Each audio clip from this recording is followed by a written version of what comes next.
Hi students, welcome to Hospital Administration. We are in Unit 3, and this week I'm just going to cover fixed and variable cost.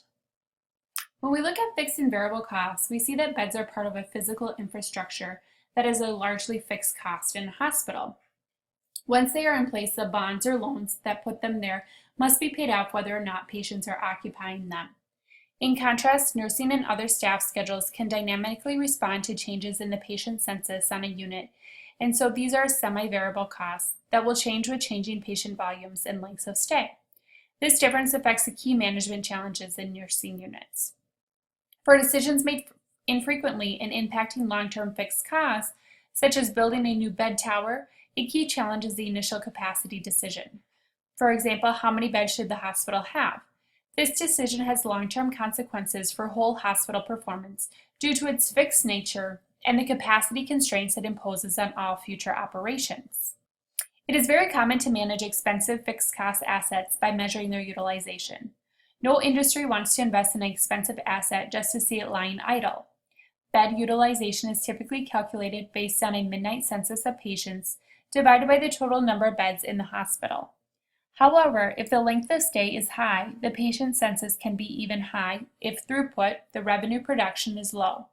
So in addition to utilization, hospitals will track length of stay and throughput, which is discharge rate in patients throughout the week. Although the number of beds is fixed, the number of patients is not. That is, the patient load placed upon the fixed bed capacity is variable. And we know from the physics of queues that we cannot operate in a context of high variability and high utilization without dramatically compromising customer service. So by being overly attentive to the financial management of high-cost fixed assets, we invite deterioration in both operational as well as clinical performance. Unlike fixed cost assets, a variable cost resource is not paid for until it is used. The use or the cost of variable cost resources fluctuates with patient demand.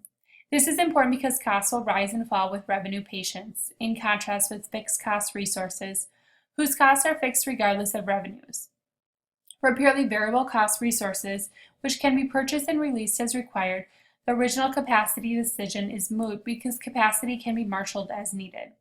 Few resources are purely variable in nature. However, so judgment is used when accountants put certain resources in the fixed cost category and others in the variable cost category. Labor costs are typically considered variable in accounting systems, despite the fact that most labor costs are partially fixed. Nurse labor costs in particular have both fixed and variable attributes.